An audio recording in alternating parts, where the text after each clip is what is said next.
Transformers 1 is a CGI animated movie helmed by director Josh Cooley of Inside Out fame and animated by Industrial Light and Magic. You know, the people behind every live-action Transformers movie except the last one. This movie tells the story of life before the war on Cybertron, wherein optimistic Orion Pax and his best friend and brother-in-arms D-16 try to find the legendary matrix of leadership. It's supposedly a tragic tale about friendship, betrayal, and has been conceived as the best Transformers movie by a lot of people. Is this statement true though? Is it really the best of the franchise in terms of theatrical releases? Well, every movie and everything for that matter is subjective to one's own personal taste. And according to my personal and, of course, professional taste, I have to agree with the general consensus. Greetings, people of YouTube, I'm Screamy Star, and in this video, I'll be doing a review on the brand new Transformers movie, Transformers 1.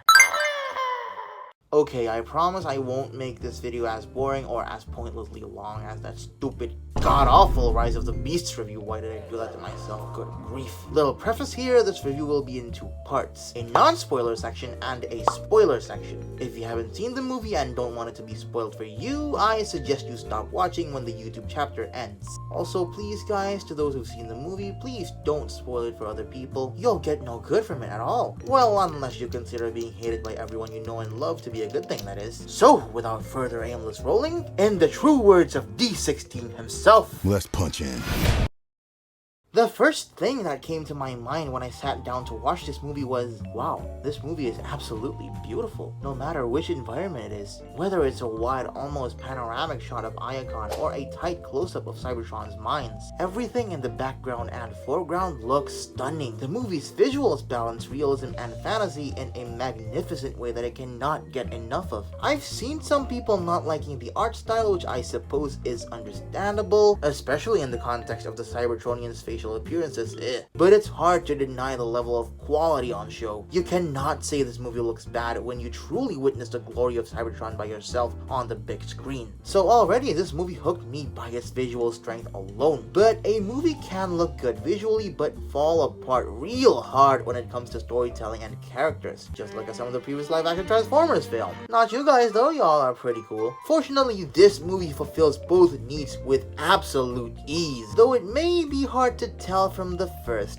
act. Look, as much as I love this movie, it's still a piece of media, and any piece of media is never perfect, okay? So, without pulling any punches, boy, was the first act a snooze fest. Well, not entirely. See, it starts off really good, but after a certain fantastic scene that comes after the opening act, you're met with an entire sequence full of slog. This sequence is good for character building, but if the audience has lost interest by then, what's the point? The entire sequence was passable on my first watch, but almost sleep-inducing on my second. The very beginning showed some incredible scenery that I'd love to soak myself into, but then after a point it just stopped. I swear if it weren't for the characters being as interesting as they were, I would have lost interest quickly. Speaking of characters, good word, some of these characters are really well written. They act in ways that you'd expect, but the voice actors bring them to life in a very nuanced and lively way. Orion is optimistic, D-16 is by the book, Alita is rough and tumble, B is left funny, but again, they're performed in such a way that makes them more interesting than most of their other iterations. Or should I say in a way that makes them more than meets the eye.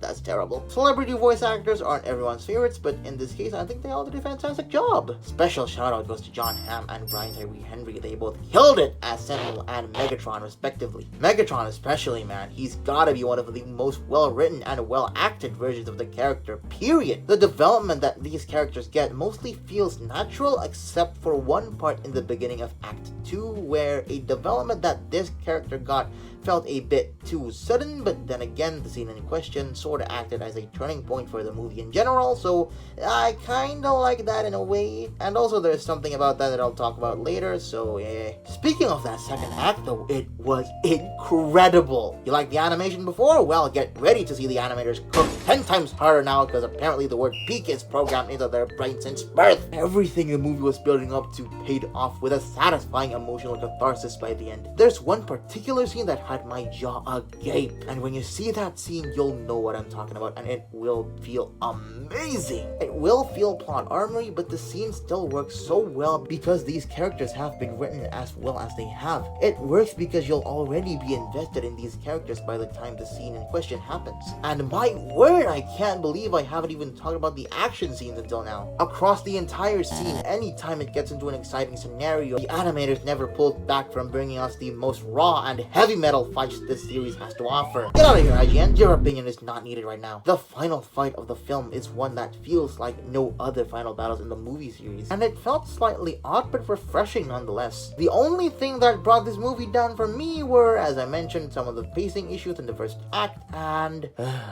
the humor. Knife hands? The comedy in this movie is chuckle-worthy at best and irritating at worst. There's one particular scene with B that felt so cringe-inducing, and I feel like people will really not like that scene. I hope it won't ruin the movie for them though. In terms of animated movies that have come out recently, I don't think Transformers 1 is the best. We've got bangers such as Puss in Boots: The Last Wish, Across the Spider-Verse, and the amazing Ultraman Rising that came out on Netflix earlier this year, and I feel like it's too early to tell if this movie will top those or not. What I can say, however, is that this movie has certainly comfortably joined them in claiming such a higher rank within the animation space of movies. It's a movie that looks incredible, is filled with tons of spectacular action, and most important of all, this movie has substance, it has heart, it has an emotional core that we as an audience can attach to. This is something that I feel is missing with a lot of Transformers movies except for Bumblebee, which was my former favorite, and Rise of the Beasts kind of. This movie also feels like one that's great for both beginners and longtime fans. Beginners will find it an easy watch since it explains everything well in a way that doesn't feel forced, and longtime fans will of course love it because these are characters that we've loved and we get to see them in a way never before. It is a fantastic cinema experience that I feel would be enjoyed by all ages, by fans and non-fans, and is without a doubt enjoyed immensely by yours truly. Maybe too early to tell for now if it's my favorite Transformers movie, but at least I can say that without a doubt that Transformers 1 is a fantastic piece of Transformers media and is one of the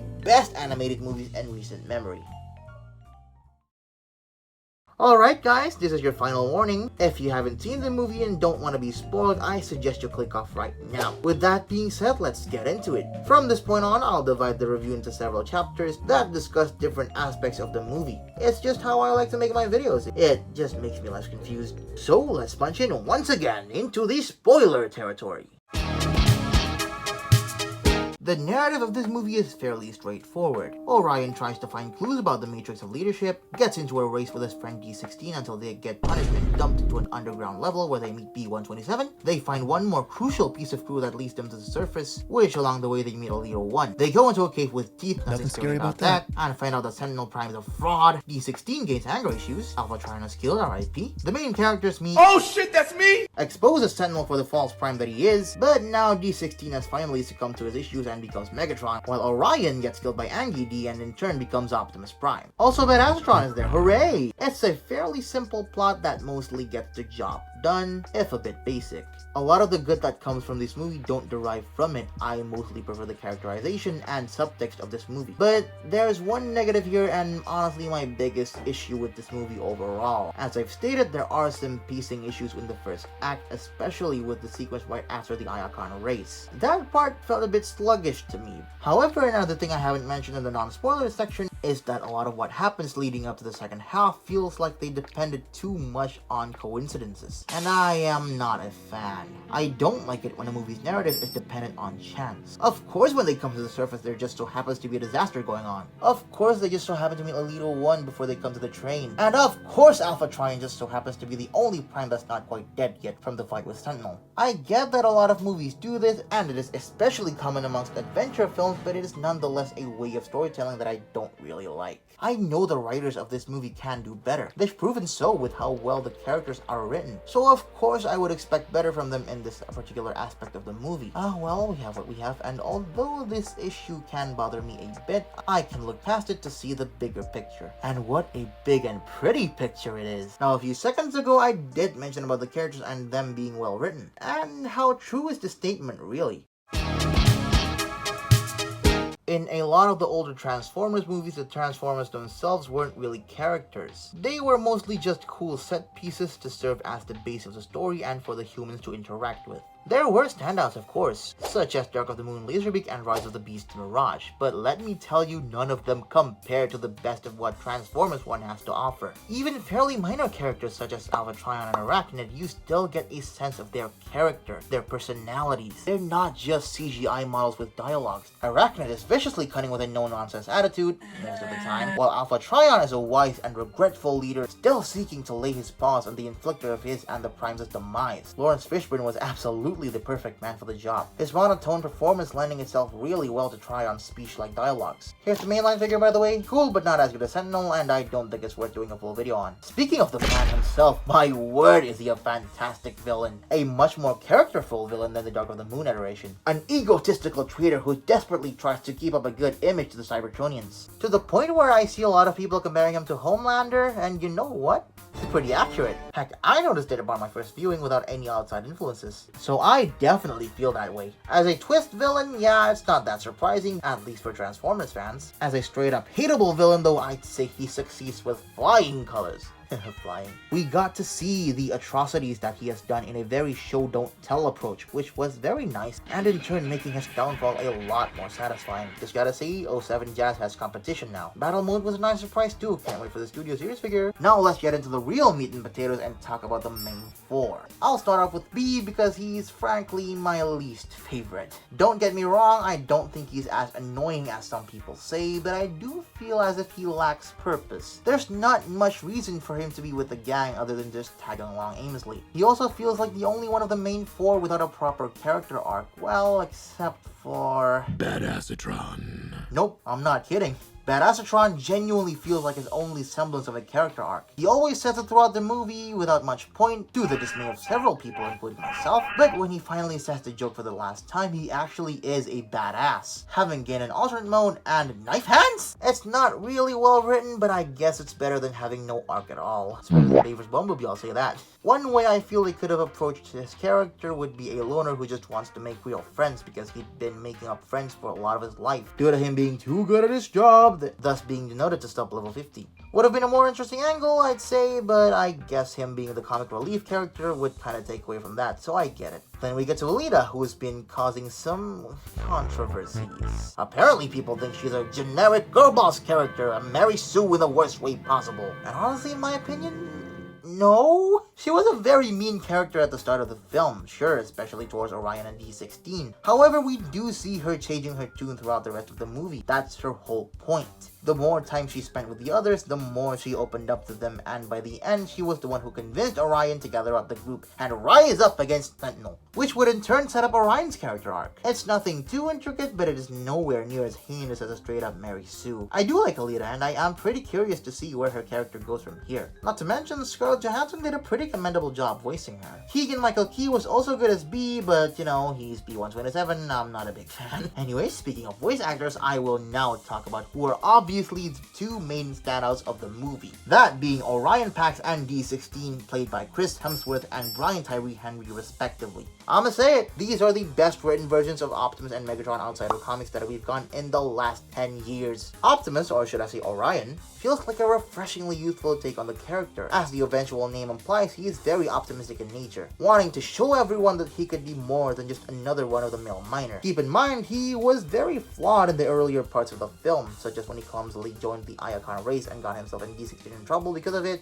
It's really not a bad thing though in this instance, because this is a very young and almost naive version of the character after all. So I'm kind of glad that we got to see his flaws firsthand. It'll provide a good contrast for when he eventually becomes the mighty leader that pop culture sees him as. Despite these flaws though, his optimism shines through, and I truly feel like this particular version of the character truly deserves the name Optimus Prime. On the flip side of the coin, we have my favorite character in the movie, D16/Megatron. First off, let me just say my hats off to you, Sir Tyree Henry. You have wonderfully proven yourself as being one of the greatest Megatron voices ever. It's almost Frank Welker levels at certain points, it's crazy. You need to move out of my way before I move you myself. Character-wise, D16 was different to Orion, and I really like that. that. He's pretty much the straight man, wanting to follow as close to the protocol as possible. Not enough of a difference to dissuade him from befriending Orion, but the dichotomy between their characters is what makes their eventual rivalry so earned. They have different ideologies from the moment they were born, so their falling out actually makes more sense than some of us give it credit for. And of course, we have to talk about Ted falling out. Throughout the film, we were given plenty of time to see their friendship in this time a very show and tell approach. They helped each other a lot, they always said they've got each other's backs. Orion even gave D16 a super cool Megatronus sticker. Yay buddies!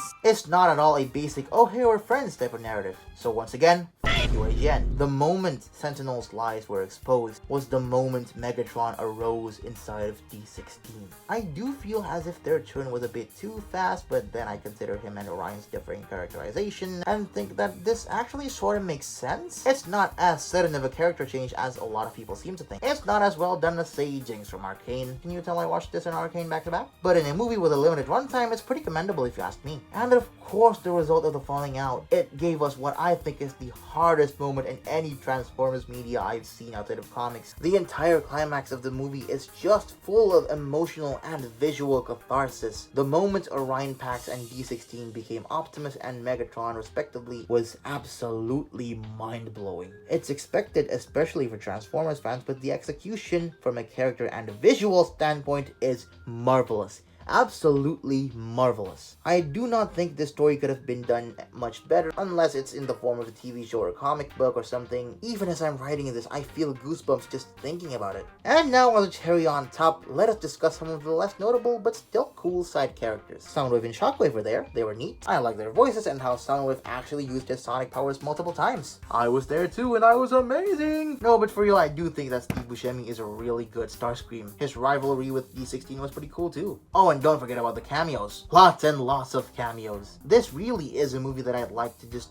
slow down and watch every detail of it just to see how many characters I can recognize. And how many of them I'm gonna buy Studio Series figures for. I'm gonna go bankrupt. This is the type of cameo that I like too, since it's unintrusive to casual audiences but rewarding to actual fans. And of course, finally, let's talk about the best side character. How could I forget? The miner-hating bot that is Darkwing. Miners! I can't say much more, he's just so hilarious, man. I absolutely love the memes that spawn from him. Highly recommend you check out this Twitter account. Love you Darkwing, and love you to the rest of this movie's stacked cast of characters.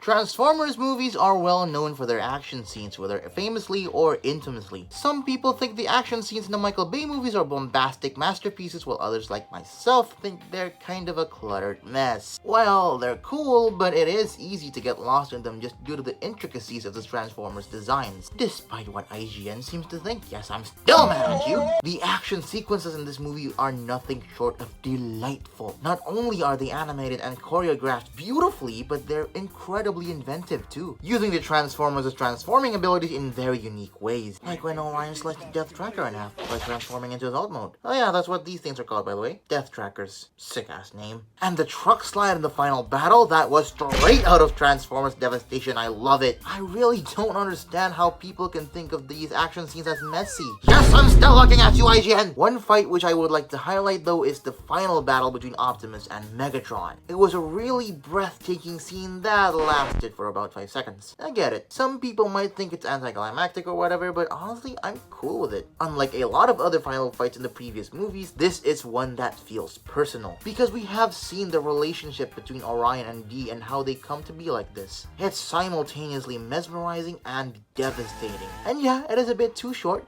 but you gotta understand that this movie was made with a sequel in mind, so they gotta save some stuff for later. The way the fight ended also made sense, so again, not really a problem for me personally. Honestly, this aspect of the movie was one that I did expect for them to deliver on, and I'm pretty happy about it. What I did not expect for them to give us though...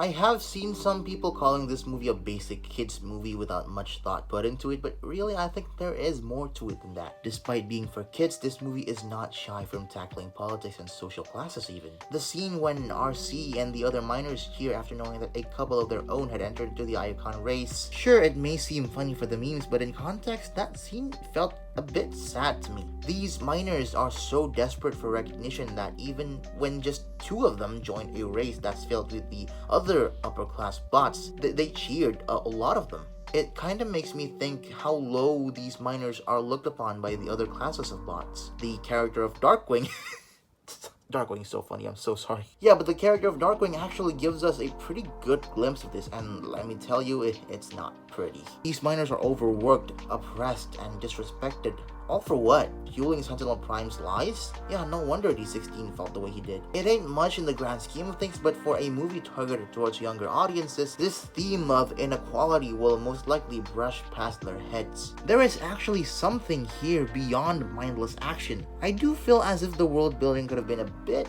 better. I mean, we don't even know what other classes of bots there are, other than the miners and the bosses for said miners. I think there was a freaking office in one of the final fight scenes. Wonder what that's about. It's definitely something I'd like to see being expanded upon during the next film. If there will be a next film, sob sob. Fortunately for the miners themselves, they got a good ending, because near the climax of the film, Orion Pax gives them a little motivational speech about freedom and whatnot. Orion in general, I feel, is what the core message of this movie revolves around. Since the start of the film, Orion had always been shown to take a lot of risks to get what he desired. He was the only Cybertronian to actively seek the matrix of leadership. He forced himself and D16 to join the Iacon race. Even after being exiled, he still didn't give out his desires. And what was it that he desired? Yep, it's literally the Transformers tagline. He wanted to break out of the standards of his measly life. He wanted to do more. He wanted to be more. More than meets the eye. It may seem cheesy from the way I described it, but really I feel like this movie embodies that tagline way more than any other piece of media in the franchise. Why settle for your normal life when you can do more? Step out of the boundaries of your life. Tell your comfort zone to f*** off and do whatever you want to become the best version of yourself you can possibly be. And that's exactly what Orion Pax did. In the final stages of his journey as Orion Pax, he sacrificed himself for the greater good, and in turn, Optimus Prime arose. The best version of Orion Pax that he could ever dream of being. It's a pretty solid message to give to both young and old audience members, and it is told beautifully with, again, gorgeous animation and fantastic performances. There's definitely more to talk about here with this movie, from the themes of unity and even corrupt politics, judging by how duplicitous Sentinel Prime was. I'm not really the kind of person to go into too much detail about these things, so I'll let some other people explain it for us all. I'm sure they've got more to say, but I don't, so I guess we are in the final stretches of this review now.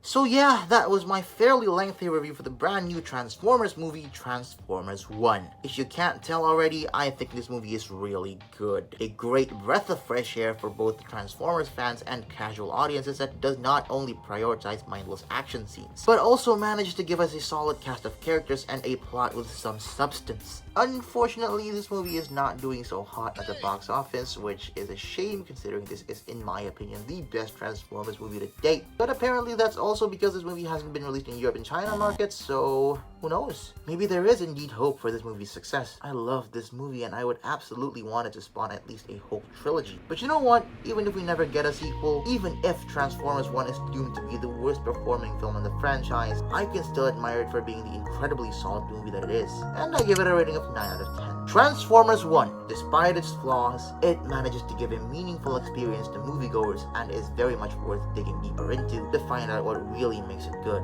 It is, in my opinion, a Transformers movie that is truly more than meets the eye. With all that being said, thank you so much for watching this video. What did you think of it? If you have enjoyed it, feel free to leave a like. If you got something to say, leave a comment. And if you like the channel, feel free to subscribe. Farewell, fellas. I will hopefully see you all next time. This next figure I'm taking a look at is so peaked that I actually called it an ambulance. No, legitimately, this thing is really fucking cool.